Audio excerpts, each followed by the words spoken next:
Hey good morning guys, welcome on WiFi study studios, a part of Unacademy. आप लोगों का बहुत बहुत सारा स्वागत है आज के इस सेशन में। मैं आपका मैथ्स मेंटर आकाश यहां पर लेकर आ गया हूं कुछ ऐसी ट्रिक जिसका लंबे समय से आप लोगों को इंतजार था, मैक्सिमा और मिनिमा। बहुत सारे स्टूडेंट्स ने मुझे कई बार ये मैसेज किया कि सर मैक्सिमा मिनिमा के कॉन्सेप्ट्स जो होता है उसको एक बार जरूर क्लियर कर दीजिए, उसमें बड़ी प्रॉब्लम होती है कि वो होता कैसे है। तो चलिए आज के सेशन में मैंने लिया है एक बहुत ही प्यारा सा क्वेश्चन जिसका जो बेसिक है वो मैं आप लोगों को सिखाऊंगा और फिर बताऊंगा उसकी ट्रिक की कैसे ट्रिक से उसको किया जा सकता है गाइस। तो अगर मेरे अभी तक फेसबुक पेज पर नहीं जुड़े तो गाइस सर्च करना है maths by Akash sir wifi study, आप जुड़ सकते हैं। और मेरे टेलीग्राम ग्रुप और चैनल दोनों पर मैथ्स बाई आकाश सर्च करके आप लोग जुड़ सकते हैं। तो चलिए गाइस चलते हैं अपने आगे के सेशन की ओर। क्वेश्चन आप लोगों के सामने आ चुका है। क्वेश्चन है find the minimum value of 4 cosec square plus 9 sine square x. बहुत ही प्यारा सा क्वेश्चन है, बस इसको सेलेक्ट करना है आप लोगों को कि इस टाइप के क्वेश्चन को कैसे किया जाता है। बहुत ध्यान से देखिएगा। देखो 4 cosec square x plus 9 sine square x की मिनिमम वैल्यू ही पूछेगा। पहली बात, साइन और कॉस के केस में वो मैक्सिमम वैल्यू पूछता है। कॉस के अलावा चाहे टेन आ जाए, कॉट आ जाए, सेक आ जाए या कॉसेक आ जाए, वहां पर वो मैक्सिमम नहीं पूछ सकता, क्योंकि अगर मैक्सिमम की बात कर दी तो आपका जो आंसर है वो इन्फिनिटी जा सकता है और इन्फिनिटी जाता ही है। तो इसलिए सबसे बड़ी बात आती है यहां पर इस फंक्शन की मिनिमम वैल्यू क्या होगी। अब एक चीज बहुत ध्यान से देखिएगा, हमारे पास ये कैसे दोनों फंक्शन दिए गए, ये कॉसेक स्क्वायर एक्स दिया गया है और ये साइन स्क्वायर एक्स दिया गया है। अगर मैं इन दोनों फंक्शन का मल्टीप्लाई करूंगा अगर मैं इन दोनों फंक्शन का मल्टीप्लाई करूंगा तो कॉसेक स्क्वायर एक्स, बहुत ध्यान से आप लोग समझिए, इनटू साइन स्क्वायर एक्स, इसका प्रोडक्ट कितना आ जाएगा मेरे पास 1। तो कहा जा सकता है कि ये दोनों फंक्शन इनवर्स हैं।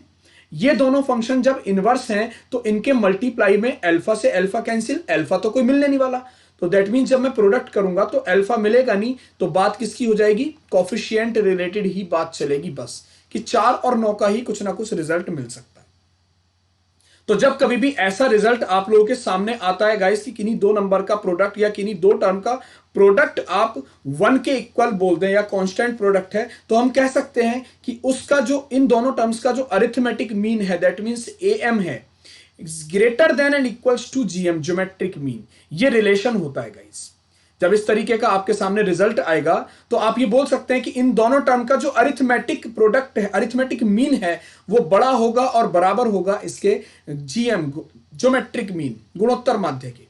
अब अरिथमेटिक मीन क्या होता है, साधारण simple average. That means in दोनों को जोड़ के उसका क्या करना है गाइस, 2 से डिवाइड कर देना है। तो 4 cosec square x plus 9 sine square x, दोनों टर्म मैंने ऐड कर दी और इसको 2 से डिवाइड कर दिया गाइस। और इसको किससे डिवाइड कर दिया, 2 से डिवाइड कर दिया। Is equals to, greater than and equals to geometric mean. अब गाइस ये बताइए कि अल्फा वाली टर्म तो मिलने नहीं वाली, अल्फा वाली टर्म तो कैंसिल हो जाएगी, तो मेरे पास कोफिशिएंट बचेंगे 4 एंड 9। बहुत ध्यान से समझना, 4 एंड 9 बचेंगे। तो ज्योमेट्रिक मीन क्या होता है, दोनों का प्रोडक्ट करके रूट कर दो, दैट मीन्स 4 इंटू 9। तो यहां से जो रिजल्ट मिला वो मिला 4 cosec square x plus 9 sine square x.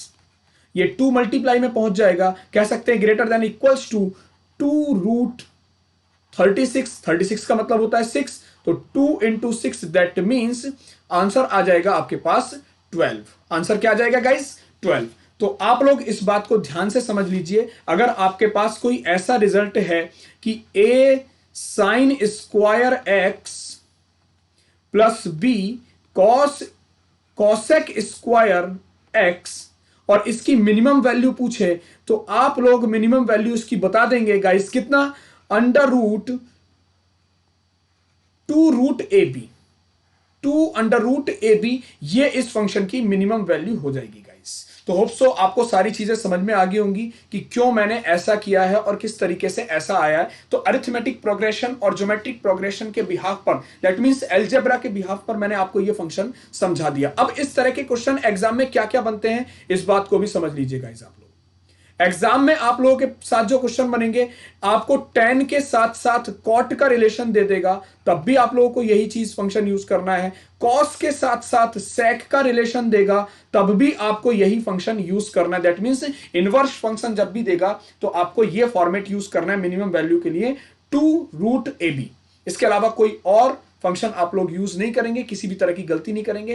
Hope so question आप लोगों की समझ में आ गया होगा। क्वेश्चन कैसा लगा मुझे कमेंट्स करके बता सकते हैं गाइस। और एसबीआई पीओ 2020 का मेरा बैच स्टार्ट हो रहा है 15 अप्रैल से, जिसमें मैं आप लोगों के साथ मैथ्स कवर करूंगा, अंकुश लांबा सर रीजनिंग कवर करेंगे और कंप्लीट इंग्लिश कवर करेंगे, इसमें संदीप केसरवानी सर। तो पूरा एक कॉम्बिनेशन है तीनों सब्जेक्ट्स का जो आप लोगों को मिलेगा गाइस। तो अनअकैडमी सब्सक्रिप्शन के लिए आप लोग कोड यूज कर सकते हैं आकाश 10।